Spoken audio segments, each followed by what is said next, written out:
categories of people. Ones who even don't knock in the door when they're entering the room, and the others who even need a permission when they want to breathe.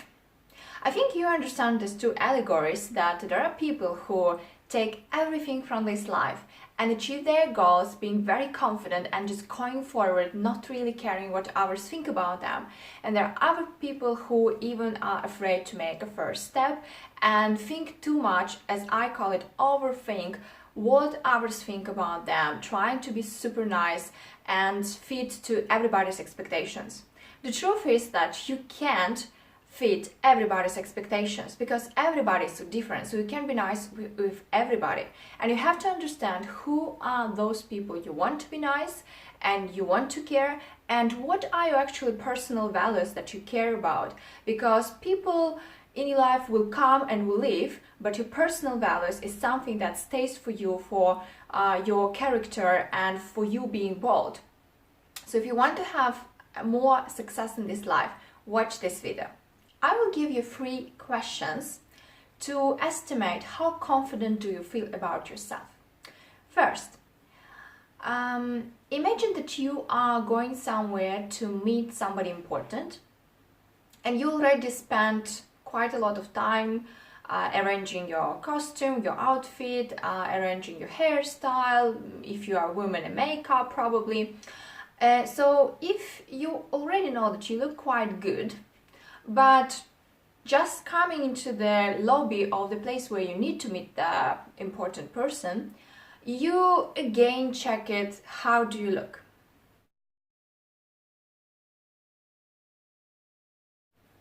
If you answer yes or no, please remember. Another situation. Imagine that you are still at home preparing to go out, maybe for just a walk, and one of your either friends or important people in your life, maybe husband or partner or maybe your parents, they say you, oh, would you go in this outside? Oh, maybe I don't understand something. And if you after that will go and will change your outfit, please remember that answer as well. And the last example question. Imagine that you're working and your manager said you, look, I'll give you that amount of money, I'll give you a huge position, but the only thing that you have to do is to do something that probably will take you out of your comfort zone 100%. Probably it's not something that you would imagine to do and like to do. Would you change your mind and will go this proposal?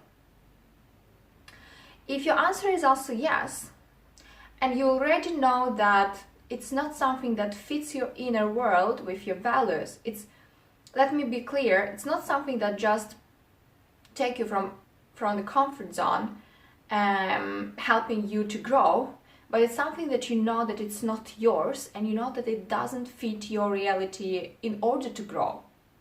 And if you said yes in this case still, then probably you have to work on your self-confidence.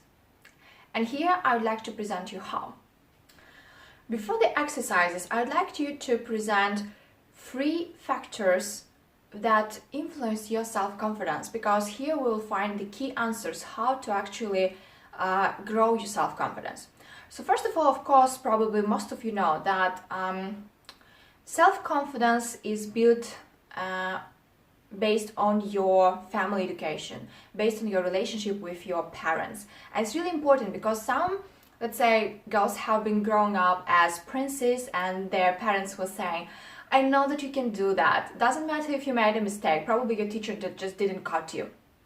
And other people and other children grew up with the conversations like, oh, don't do that, please don't go there, don't touch that, oh, don't feel shame about your behavior and stuff like that. So please just listen to me and then you'll succeed. Another factor that really influences our self-confidence is our growth and our personal development. Because once, and I'm not talking here about education, but it's about your personal growth, about exploring your inner potential, challenging yourself, and so on. So once you stop to develop, once you stop reading, going to different seminars, talk to different people, learn different stuff, train some new skills, it means that you will not explore your area of influence. And of course, then it means that you become less confident when it comes to a negotiation or communication in that specific area. And another part that I believe influence our self-confidence is our relationship to the people that we feel attached to. And of course, here we can also talk about parents, but here I mean more our partners, boyfriends, husbands, and so on. And if you had an experience where a person that you kind of felt a high attachment when you, I would say, love, or you just have been patient about, or different feelings, but you felt a high attachment or almost maybe dependency in some cases, and this person was always trying to diminish your importance in order to be higher and then somehow manipulate you or make you to do what they want. And in some relationship that happens quite often. So then of course your self-confidence decreases. And I know what I'm talking about because I saw the example of my mom, a bold woman who was driving a bike when she was 18. She was one of 40 people who, like the rest was the man, and she was the only woman who did that. And at her time, it was really something a bit unusual, I would say, in her community. But then once she got married, since she stopped a bit maybe to develop, then of course her confidence went down, just because in some of the questions my father was much more knowledgeable and he started to use that as authority to her opinion, and then he started to, in a way, shut up her ideas, her thoughts, her opinion, and that of course influenced her level of self-confidence. So that three factors influence your self-confidence. So how we can influence or change some of the things and love ourselves more? So since one of the factors that influence our self-confidence is our relationship with the parents and how did they grow us, of course we can change that part. But what we can change is how do we actually love ourselves? Because usually we look at ourselves through the perspective of parents or our people.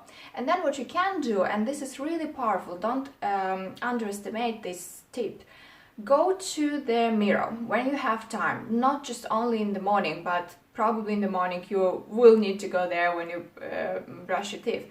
Go to the mirror, look at yourself for 30 seconds and try to find things that you really like about yourself, about your face, about how do you look, about your hair, and so on.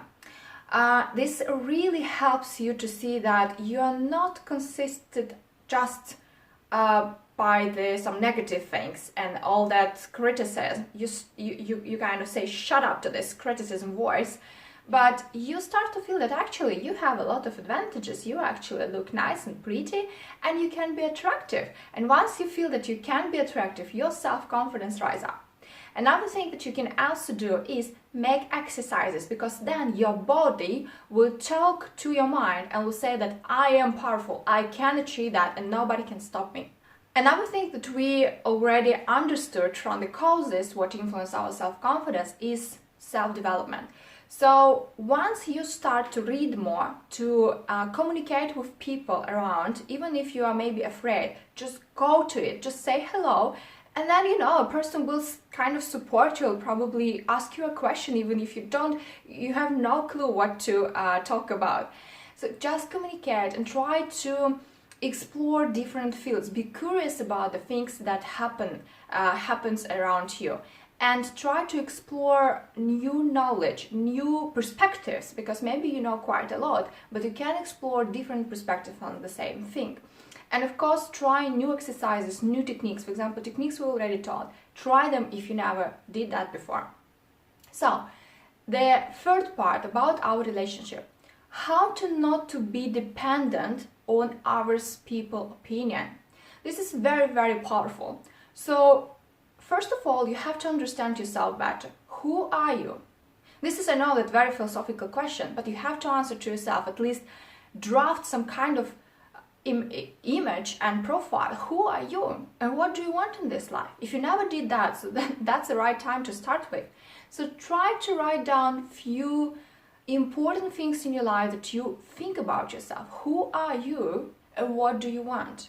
And then once you have that, you already start paying attention to the things about you, not anybody else but you, and that's what also increases the self-confidence.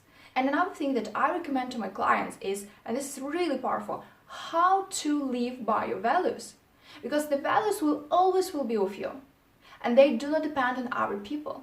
They are not like, okay, if you divorced with your husband, he's gone, but your values will remain with you and will continue be you, and that's the most important. So I hope that these 3 tips really helped you. Admire yourself in the mirror and do the sport. Read more, go to the courses, talk for different people, and really invest in your self-development. And third, always live by your values. Define your values and live by them. If you need more help with defining your values, please leave a comment below, and then probably I will be able to help you more with another videos or courses. So thank you for watching, and please do invest in yourself, because this is the most priceless thing you can do for yourself. And doing things for yourself will help you to increase your self-confidence.